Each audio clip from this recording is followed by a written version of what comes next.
Hello everyone. सो ये जो second chapter का है लास्ट पैराग्राफ है। काफ़ी टाइम लग गया इन दो चैप्टर्स को कंप्लीट करने में, but anyways this para is quite easy. ठीक है, इतना टफ नहीं है। So let's start this now. History of political thought and political theory. Easy para है, when you will read it you will know it. I need to address one final issue before bringing this discussion to a close. I have written of political theory as if its history is irrelevant. If I have given that impression, it is because of paucity of time and space. Let me address it very briefly. अब आपके अच्छे समझाएंगे, tense मत होइए. Consider a social practice. Suppose that it is being challenged by a group, but you are not among those who oppose it. Suppose कर लीजिए कोई भी एक सोशल प्रैक्टिस है, ठीक है, और उस सोशल प्रैक्टिस के अगेंस्ट में आप नहीं हो, आप उस ग्रुप में नहीं हो जो उसे अपोज कर रहा है. You wish to defend the practice and therefore ask the legitimate questions. ठीक है, आप जो हो उस प्रैक्टिस को, जो भी सोशल प्रैक्टिस है उसको आप डिफेंड कर रहे हो, मतलब उसके फेवर में हो आप, और आप कुछ लेजिटिमेट क्वेश्चंस पूछते हो. What is the good embedded in the practice? In fact, you may be more neutral and may wish to examine and evaluate the practice so that it may be criticized or endorsed. ठीक है, अब ये बोल रहे हैं कि ऐसे कोई सोशल प्रैक्टिस है जिसको आप डिफेंड करो मतलब आप उसको बचा रहे हो, आप उसके फेवर में हो, आप उसके ऑपोजिशन में नहीं हो. तो उसके क्या रीज़न है? आपने अपने आप से कुछ लेजिटिमेट क्वेश्चंस तो ऑफकोर्स पूछे होंगे ना कि इस प्रैक्टिस में ऐसा गुड क्या है कि आप इसे सपोर्ट कर रहे हो. या अगर थोड़ा और बोल रहे हैं, ये बोल रहे हैं कि आप थोड़ा और न्यूट्रल हो जाते हो, मतलब ना बुरा बोल रहे हो उस प्रैक्टिस को, ना अच्छा बोल रहे हो, तो उसका क्या रीज़न हो सकता है कि आप उसे एग्जामिन कर रहे हो, आप उस प्रैक्टिस को एग्जामिन कर रहे हो, इवैल्यूएट कर रहे हो. किसी भी चीज़ को एग्जामिन करने के लिए, इवैल्यूएट करने के लिए आपको न्यूट्रल रहना होगा. अगर आप पहले से ही किसी भी साइड में फेवर्ड हो तो आप एक जस्टिफाइड डिसीजन दे ही नहीं सकते किसी चीज़ पे. अगर आपको ऑलरेडी, जैसे स्कूल में सोच लीजिए या कॉलेज में सोच लीजिए, कोई मैच है, कोई टीम है, कोई इलेक्शन कैंपेन है, अब आप ऑलरेडी किसी टीम या किसी चीज़ से फेवर्ड हो तो आप एक स्ट्रॉन्ग डिसीजन नहीं बना पाओगे, एक जस्टिफाइड डिसीजन नहीं बना पाओगे सही को फॉलो करने में. हो सकता है आप जिसे फेवर कर रहे हो वो सही भी हो सकता है वो गलत भी हो. ठीक है, तो इस पूरे पैराग्राफ के अंदर आपको मैं एक लाइन में अगर कंसेप्ट समझाना चाहूँ तो ये पूरा पैराग्राफ एक ही बात बोलता है कि किसी भी चीज़ को लर्न करने के लिए आपको पहले जो आपने सीखा है उसे अनलर्न करना होगा. You have to unlearn in order to learn something. ठीक है, जो भी सोशल प्रैक्टिसेस हैं, जो भी कंसेप्ट है, अगर आप पहले से ही एक ओपिनियन बनाकर रख लोगे तो आपको फिर आप ना दोनों साइड नहीं देख पाओगे. जितने भी एडिटोरियल्स आते हैं ना, मैं हमेशा ये करती हूँ कि जितने भी एडिटोरियल्स आप न्यूज़पेपर पढ़ते हैं उनको एक बस एज अ व्यू पॉइंट ही देखिए, अपना उसे मत बना लीजिए. आपका अपना व्यू पॉइंट हमेशा होना चाहिए. हो सकता है आपका और वो जो न्यूज़पेपर में व्यू पॉइंट है एडिटोरियल में वो मैच कर जाए, हो सकता है नहीं भी करे. ठीक है, लेकिन आपको हमेशा खुद का व्यू पॉइंट स्ट्रॉन्ग रखना चाहिए. और ज़्यादा एग्जामिन करो चीज़ों को, रिसर्च करो, फिर एक व्यू पॉइंट पे आओ. तो यहाँ पर ये बोल रहा है कि आप अगर आप किसी भी चीज़ को फेवर कर रहे हो तो ऑफकोर्स आपने एक लेजिटिमेट क्वेश्चन अपने आप से पूछा होगा कि वो चीज़ अच्छी क्यों है, या उस प्रैक्टिस के अंदर क्या अच्छी चीज़ है. और अगर आप न्यूट्रल हो, और ज़्यादा आगे बात करते हो तो आप न्यूट्रल हो तो आप एग्जामिन करोगे, इवैल्यूएट करोगे उस प्रैक्टिस को, और फिर डिसाइड करोगे कि उसे क्रिटिसाइज़ करना है या एंडोर्स करना है. आप उसको उसके फेवर में जाओगे या उसके अगेंस्ट में जाओगे.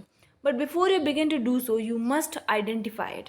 You need to articulate both what it is and the underlying point behind. लेकिन कुछ भी करने से पहले, किसी भी चीज़ को, किसी भी सोशल प्रैक्टिस हो, चाहे कोई भी चीज़ हो, उसको फेवर करने से पहले या उसको क्रिटिसाइज़ करने से पहले आपको उसे अच्छे से एग्जामिन करना होगा. That is very important.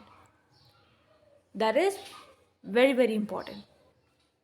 Alright, this however is not as easy as it seems. और ये इतना आसान नहीं है जितना दिखता है. Sometimes that which you are excessively familiar, that which appears to you to be obviously valuable, is among the least understood.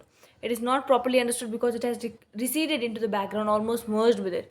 कभी कभार क्या होता है ना, आप अगर कोई चीज़ आपके सामने आती है तो आप, क्योंकि आपको उस चीज़ के बारे में, आपके पास्ट में आपको उसका पहले का कोई नॉलेज है, आप उस चीज़ को समझने की भी कोशिश नहीं करते. यू आर लाइक इसमें क्या समझना है, इसमें समझने वाली बात ही क्या है. You don't understand. इसलिए बोला है कि किसी चीज़ को समझने के लिए या किसी चीज़ को लर्न करने के लिए, इन ऑर्डर टू एग्जामिन, आपको पहले की कुछ चीज़ें अनलर्न करनी होगी. ठीक है, एक छोटा सा एग्जाम्पल है. सपोज़ करो कि आप जज हो. ठीक है, मतलब सपोज़ कर लीजिए आप 3 फ्रेंड का ग्रुप है और उनमें से 2 के बीच में लड़ाई होती है, आपको डिसाइड करना है कौन सही है कौन गलत है। तो अगर आप उनमें से पहले से ही किसी और की तरफ, दोनों में से किसी एक की तरफ झुके हुए हैं या पहले से ही फेवर्ड है किसी से, तो आप एक जस्टिफाइड डिसीजन नहीं ले पाएंगे, क्योंकि आपको पता है कि वो फ्रेंड ज़्यादा अच्छा है ऐसा कुछ। लेकिन इन ऑर्डर कि आप एक सही डिसीजन लो, उस सिचुएशन को अच्छे से एनालाइज करके उनको दोनों को समझाओ, तो आपको कुछ चीज़ें अनलर्न करनी होगी, पास सब कुछ भुलाना होगा और आपको दोनों की सिचुएशंस स्टार्टिंग पॉइंट से समझनी पड़ेगी। ठीक है, सो सेम वे एक छोटा सा एग्जाम्पल था, ये जो बात है बुक्स की वो हमारे सोशल प्रैक्टिसेस और एक अलग लेवल की बात है। मैंने एक छोटा सा एग्जाम्पल दिया था, ठीक है, just to make you understand. तो आप उस चीज़ को इतना प्रॉपरली ना तो एग्जामिन करोगे और ना उसे समझोगे, क्योंकि आपको पता है कि इस चीज़ के बारे में मुझे ऑलरेडी पता है, I am already familiar with this concept, तो मैं इसके बारे में और क्या सोचूँ, क्या पढ़ने की ज़रूरत ही नहीं है इसके बारे में। It is so much taken for granted that one does not even notice that it exist. ठीक है, तो आप इतना भी ध्यान नहीं देते कि अच्छा ये चीज़ हो भी रही है, आपको पता है ये तो रोज़ का है, फेमिलियर, इसमें क्या सोचने जैसा है, तो आप उसके बारे में सोचोगे भी नहीं। After all this is precisely what is meant by taking something for granted, आप इसको granted ले रहे हो। This excessive familiarity has then become an obstruction to its proper understanding and to an understanding of its underlying values. If we are to better understand it, a change of stance toward it became mandatory. किसी भी चीज़ को अच्छे से समझने के लिए this is very important. To begin to notice it we need to make it unfamiliar. किसी भी चीज़ को नोटिस करने के लिए, उसे एग्जामिन करने के लिए आपको उससे पहले थोड़ा अनफेमिलियर करना होगा। To defamiliarize it, some strategy of radical estrangement means थोड़ा उससे अजनबी बन के उससे एक नई शुरुआत से उस कंसेप्ट को स्टडी स्टार्ट करना। I explain it, just let it be. Is required to counter an already existing familiarity. We need to introduce a para existential and para-reflective disquint about the practice. Only then we will begin to better recognize it. इस पूरे concept को मैं social evil practice, child marriage के through आपको समझाती हूँ। बहुत सालों पहले दिस कंसेप्ट स्टार्टेड, ऑलराइट। अब आपके जो अंडरस्टैंडिंग है चाइल्डहुड मैरिज, जो लोग बेसिकली राजस्थान या एमपी साइड से होंगे, आई थिंक उन्हें पता होगा कि मे बी ये बहुत सारे स्टेट्स में है, ऐसा नहीं है कि सिर्फ राजस्थान एमपी में ही है, लेकिन बहुत सारे स्टेट में कि चाइल्ड मैरिजेस होती हैं। अब the number has decrease, but पहले क्या होता था, people use to do it. अब इसके एडवांटेजेस आप सुनोगे ना, you will be shocked. Why do people do this? क्योंकि उन्हें लगता था कि जो काम 10 साल बाद होने वाला है तो उसमें पैसा भी 10 गुना ज़्यादा लगेगा, तो अभी कर दो। सेकेंड रीज़न, उस टाइम पता नहीं रिश्ता हो नहीं हो, लड़का बिगड़ जाए क्या पता, लड़की बिगड़ जाए क्या पता, तो वो पहले ही उसको लॉक कर रहे हैं, सिक्योरिटी, एक फ्यूचर सिक्योरिटी की तरह ले रहे हैं। ठीक है, किसी की लाइफ बर्बाद हो रही है, उन्हें कोई फ़र्क नहीं पड़ रहा। तीसरा, उसके बाद 10 साल बाद वो फैमिली बैकग्राउंड से कैसा ही रहे, आज वो कैसा है उसके हिसाब से उन्होंने कर दी बस। तो इन सारे XYZ बेतुके रीजंस की वजह से दे आर डूइंग दिस। ठीक है, और भी बहुत सारे रीजंस होते हैं, बहुत सारे। ठीक है, ये तो कुछ थे बेसिक।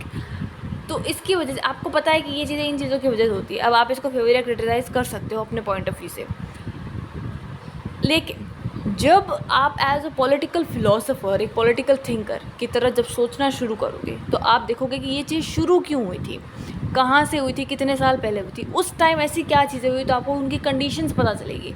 हालांकि you can not favour a wrong thing, लेकिन आपको पता चलेगा कि ये चीज़ शुरू कैसे हुई, और जब ये चीज़ उस एरिया में शुरू हुई, उसके बाकी आसपास के एरिया में और दूसरे कल्चर्स के साथ क्या हो रहा था, वो क्या कर रहे थे इस चीज़ को लेकर, उनका क्या व्यू पॉइंट था, कौन क्रिटिसाइज़ कर रहा था, कौन फेवर कर रहा था, उन दोनों के पॉइंट्स क्या थे, आज के प्रेजेंट स्टैंड्स में ये जो सोशल प्रैक्टिस है वो क्या प्लेस होल्ड करती है। देखो, टाइम के साथ थिंग्स चेंज, ऐसी बहुत सारी चीज़ें हैं जो पास्ट में एक रेलेवेंस रखती थी, लेकिन आज के टाइम में दे कीप नो रेलेवेंस। कोई मतलब नहीं है उन चीज़ों का आज के टाइम में, बिकॉज टेक्नोलॉजी एडवांसमेंट है, हर चीज़ में एडवांसमेंट है।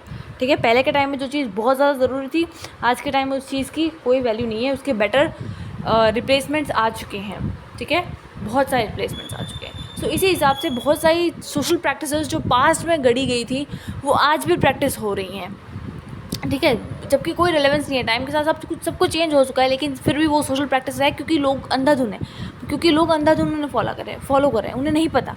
जैसे एक छोटा सा एग्जाम्पल लूँगी, देखो मैं ना किसी को क्रिटिसाइज़ नहीं कर रही, ना मैं बोल रही हूँ सुपरस्टिशन ये वो, लेकिन आपको पता है एक बेसिक चीज़ है, बोलते हैं कि शाम के टाइम नेल्स कट नहीं करते हैं।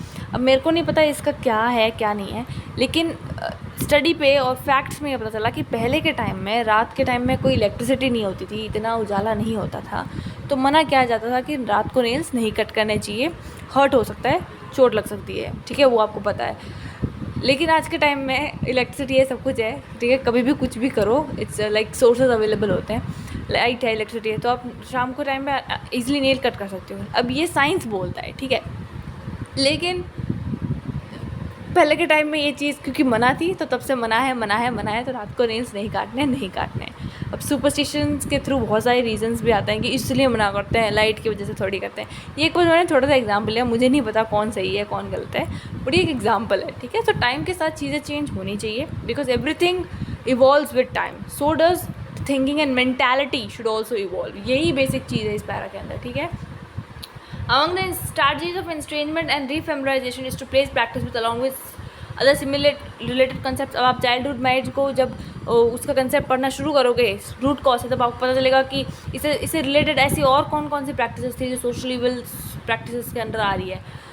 Locating a practice along other may be accomplished either by the use of one's imagination or by cross cultural comparison। कोई अपनी इमेजिनेशन से भी सोच सकता है कि यार ऐसा हुआ था तो ऐसा भी होता होगा, इसकी वजह से ये भी लॉस भी तो होते होंगे, ठीक है। उसके बाद जैसे कि अगर चाइल्डहुड मैरिज दोनों के बीच में अंडरस्टैंडिंग लॉस होता होगा, वो कैसे सारी चीज़ें मैनेज करते होंगे, XYZ, ये इमेजिनेशन से सोच लिया, एक नॉर्मल ह्यूमन थिंकिंग से। और क्रॉस कल्चरल कंपैरिजन से भी सीखा जा सकता है कि उस टाइम दूसरे कल्चर्स के अंदर क्या हो रहा था, ठीक है। तो इससे आप लोगों की उस टाइम की मेंटेलिटी को भी स्टडी कर सकते हो। When this is done, one gains the awareness that it is one among several practices। और आपको पता चलेगा ये तो बस एक हिस्सा है उस टाइम की evil practices का, और भी काफ़ी सारी practices थी।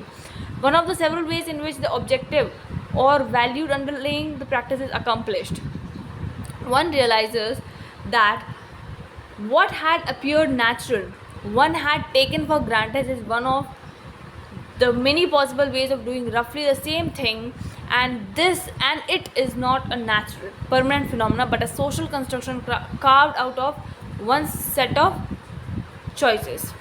आपको पता चलेगा कि ये कोई किसी कुछ चीज़ें ना बहुत ग्रांटेड ले ली जाती है, ठीक है, कि क्या है, ऐसा है तो है, लेकिन जब आप चीज़ों को स्टडी करते हैं तो आपका सोशल कंस्ट्रक्शन जो है ना, आपका माइंड डेवलप होता है, आप उसके बारे में बेटर सोच सकते हो। तो आपको पता चलेगा कि ये कोई नेचुरल नहीं है, ठीक है, नेचुरल नहीं है कि ऐसा शुरुआत से हो रहा है तो हो रहा है, नहीं, हर चीज़ के पीछे एक रीज़न होता है जो कि मेनली लोग नहीं ढूंढना चाहते, क्योंकि उनके पास ऑलरेडी एक सेट ऑफ थॉट कंस्ट्रक्टेड है जो लोगों से चुराया हुआ है, इसने इसको बताया, उसने इसको बताया, आगे से आगे वो सुपरस्टिशन की तरफ फैलता जाता है। जब तक आप चीज़ों को स्टडी नहीं करोगे, एक पॉलिटिकल फिलोसोफर कभी भी ऐसा नहीं करता है, वो हर चीज़ को एक परफेक्ट एनालिसिस कैसे देता है, क्योंकि वो हर चीज़ को हर एंगल से पढ़ने की और समझने की कोशिश करता है। वो 10 लोगों के 10 अच्छे फिलोसोफर जो 10 अच्छे माइंडसेट्स हैं उनके भी रिव्यूज़ कलेक्ट करता है, और ये भी स्टडी करता है कि why they said so.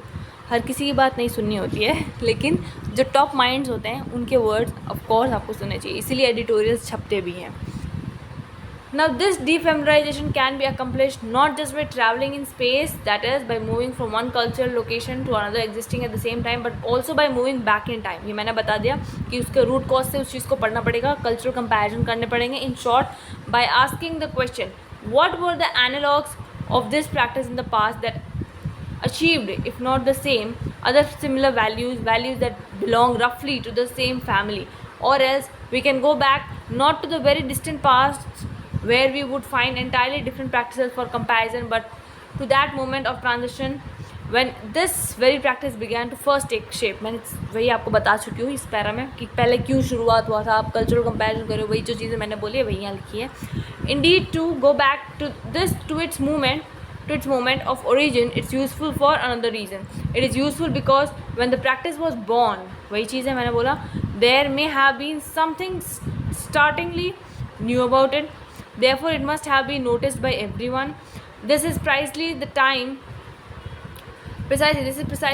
when it was least taken for granted, when those in favor of it were keen to offer a fully explicit defense on the behalf of those opposed to it were equally keen to rebut it at that period, and in that context it is likely that a very rich set of arguments surrounded the practice, one that by now is forgotten। So यही चीज़ बोली गई, अगर starting से आप कोई चीज़ पढ़ना शुरू करते हो तो आपको पता चलेगा कौन फेवर कर रहा था, क्यों कर रहा था, कौन अगेंस्ट था, क्यों कर रहा था, स्टार्टिंग में इसका क्या शेप था और कैसे वो चीज़ बदलती भी गई। कभी कभार कुछ सोशल प्रैक्टिस ऐसे भी हैं जो स्टार्टिंग में तो अलग थी, लेकिन वो टाइम टू टाइम के साथ चेंज भी होती गई हैं, ठीक है।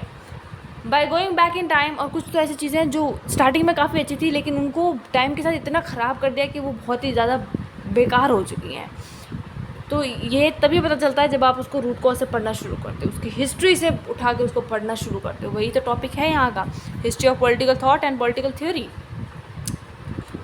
ओके, नाउ आई गेस कि आपको आइडिया मिल गया होगा क्यों ऐसा हेडलाइन था और क्या ये बताना चाहता है। By going back in time we retrieve those arguments that one must remember are once again desperately needed now that it has become continuous, rather than put all our labor into a de novo articulation of the conceptual and normative structure of the practice. Understanding the history of the practice is more economical way of achieving the same result. We re-articulate what is currently in a hopeless condition of inarticulancy. This remembering is also process of recovery of the richness of that practice. Of course जब आप किसी चीज़ को starting से पढ़ते हो तो आपको यही जो मैंने बोला ना, कुछ प्रैक्टिस ऐसे होंगी जो आपको पता चलेगा कि स्टार्टिंग में क्यों शुरू हुई थी, क्योंकि शायद उस टाइम वो बहुत ज़्यादा ज़रूरी थी। अब यहाँ मैं चाइल्ड मैरिज की बात नहीं करी, मैं ओवरऑल बात करी, जो भी चीज़ें हैं, ट्रेडिशंस हैं, रिचुअल्स हैं, सोशल प्रैक्टिसेस हैं, उनमें से काफ़ी अच्छी भी हैं, कुछ बहुत बुरी भी हैं। तो वो जब स्टार्ट हुई थी वो बहुत अच्छी थी, टाइम के साथ लोगों ने उसको मिस इंटरप्रेट करके ख़राब बना दिया। या कुछ ऐसी चीज़ें भी होंगी जो उस टाइम सही नहीं थी लेकिन आज काफ़ी अच्छी है। कुछ ऐसी चीज़ें होंगी जो तब भी ख़राब थी और अब बहुत ही ख़राब है। ठीक है, कुछ चीज़ें ऐसी भी हैं जो तब भी सही थी और आज भी सही है। तो ये तभी पता चलेगा जब आप इसको स्टार्टिंग पॉइंट से जब आप इसको पूरा पढ़ना शुरू करेंगे। इसीलिए बोला है कि पहले जो भी माइंड में उसको साफ़ करो, चीज़ को नए सिरे से पढ़ के फिर उसे समझना शुरू करो। जो लोगों ने बोला है, 4 लोगों का ऐसे ही कुछ भी बोल दिया और आपने मान लिया, वो चीज़ नहीं होनी चाहिए एज अ पॉलिटिकल स्टूडेंट कभी भी। ठीक है, बीइंग अ पॉलिटिकल स्टूडेंट आपको इतना अवेयर रहना चाहिए कि मीडिया भी जो क्या बोलते हैं उसको होता है ना, इडियट बॉक्स तो नहीं बोलना चाहिए टीवी को यार, क्योंकि उसमें काफ़ी अच्छी चीज़ें भी आपको सिखाई जाती हैं। लेकिन जो ये मीडिया वाले जो बात करते हैं ना, चिल्लाते रहते हैं, उसको भी आप पे इफेक्ट नहीं होना चाहिए। मतलब वो कुछ भी बोल रहे हैं उससे आपको कुछ फ़र्क नहीं पड़ना चाहिए। आपको ये होना चाहिए कि look, I am a political student और मेरा इंटेलेक्चुअल माइंड है और मैं अपना व्यू पॉइंट दूँगा। अपने में गलत भी मत करना। आप 4 लोगों की, 4 प्रोफेशनल्स की सुन सकते हो, एज आई सेड कि 10 टॉप माइंड्स के आप सुन सकते हो और अपना पॉइंट उसके ऊपर दे सकते हो। लेकिन ये नहीं कि कोई भी कुछ भी बोल रहा है उसके पीछे आप चल रहे हो। That should not be a trait being a political student. This is why a proper political argument about rights must take us back to the writing of John Locke. A proper understanding of nationalism must compel us to return to Heidegger. And in order to properly debate what Western modernity and colonialism, we cannot set aside Gandhi's Hind Swaraj. ये कुछ books और authors के नाम बोले, ठीक है। 3 नाम है, John Locke, header and Gandhi's Hind Swaraj. For a full disclosure of all the complex reasons for and against a practice, for the values that inspired it and the murk in which it was entangled, we need to uncover the origins of that practice and fully grasp the origin. And these origins we need to do the history of political philosophy. यहाँ पर इन्होंने nationalism का example दिया कि अगर आपको nationalism को understand करना है तो आपको बेस्ट पढ़ने होगा। इन्होंने बोला ना, you have to read the best readings of that time. John Locke बोल दिया, हेडर बोल दिया, गांधी, हिंद स्वराज बोल दिया। इससे आपको अंडरस्टैंडिंग मिल जाएगी। और क्योंकि आप सिर्फ एक सोर्स से नहीं पढ़ रहे हो, अलग मल्टीपल सोर्स का बेनिफिट ये होता है कि there are less to less chances कि आप कोई रॉन्ग नॉलेज गेन करोगे। जब आप एक ही चीज़ पढ़ोगे तो हो सकता है वो सही भी है, हो सकता है वो गलत भी है। लेकिन जब आप मल्टीपल सोर्सेस से, मल्टीपल मतलब बहुत सारे सोर्स भी नहीं होंगे, पागल हो जाओगे अगर इतना पागल हो गए तो।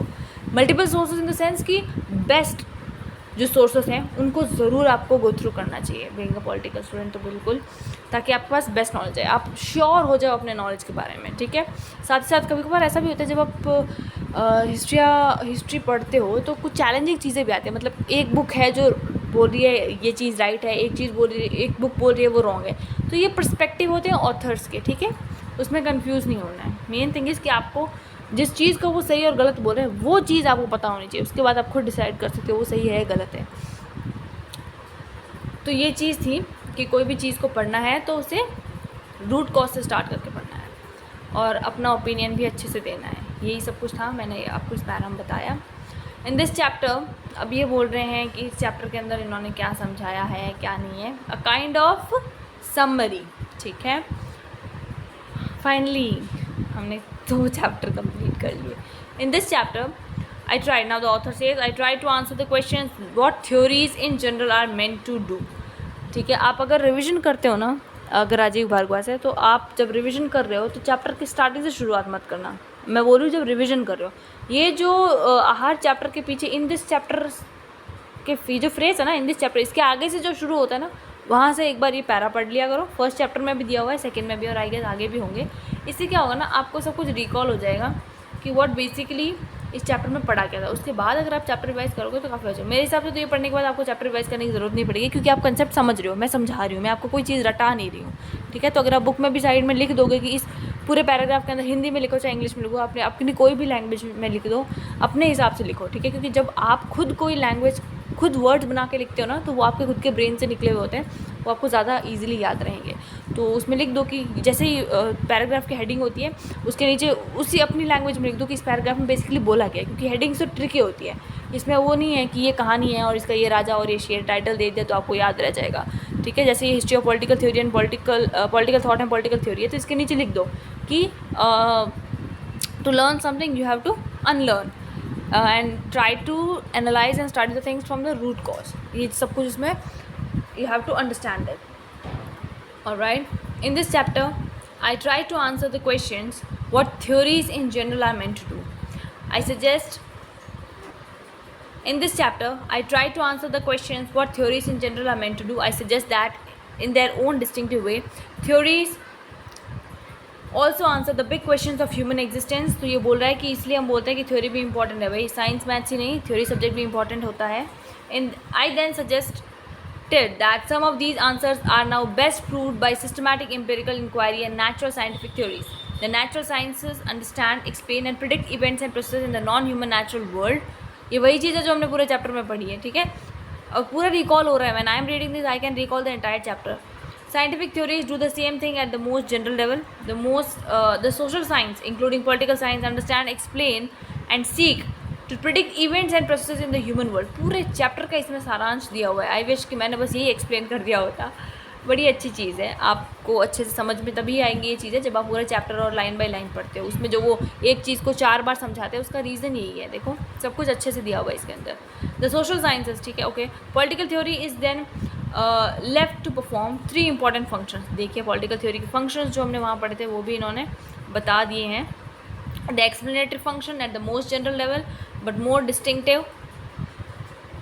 distinctively the completive and the normative in this chapter. First, I also distinguish between political theory on the one hand and ideologies and propaganda on the other. हमने सब कराया, आप वीडियोज जाके देखेंगे आपको पता लग जाएगा। हमने ये सब कुछ अच्छे से एक्सप्लेन करा in every video. Claim that political theory may be able to respond to our needs, other conditions of modernity somewhere better than cosmologies do. Cosmology से हमने बताया था कि क्यों political theory better है। Briefly explain why in the 1950s there were widespread belief that political theory was either dead or declined. ये भी हमने पढ़ा है कि क्यों political theory का उस टाइम relevance कम हो रहा था, क्या ऐसे provocations या thoughts निकल रहे थे। D explain the relationship between contemporary political theory and the history of political thought. ये भी हमने explain किया है, right? So this is all we have done. I got a comment that said कि हमें point of discussions भी discuss करना चाहिए। मुझे भी काफ़ी अच्छा लगता है that we discuss, but discussion you know is a two-way thing. तो I don't know how we can do that, but I want कि discussions two-way होना चाहिए. So you can comment, कोई भी आप point of discussion में से point choose कर सकते हैं, उससे comment down कर सकते हैं, and I'll try if I could debate back with you. All right. So here we complete this. ये कुछ reading list है, अगर आप में से कोई चाहता है extra read करना तो दिए। And by this, congratulations to us, we completed the chapter. And now first and 2 chapter जो कि basics clear किए थे, अब आएंगे concepts. And I am so excited to teach you the concepts. I hope so you are too. And along with that, please share these videos as much as you can.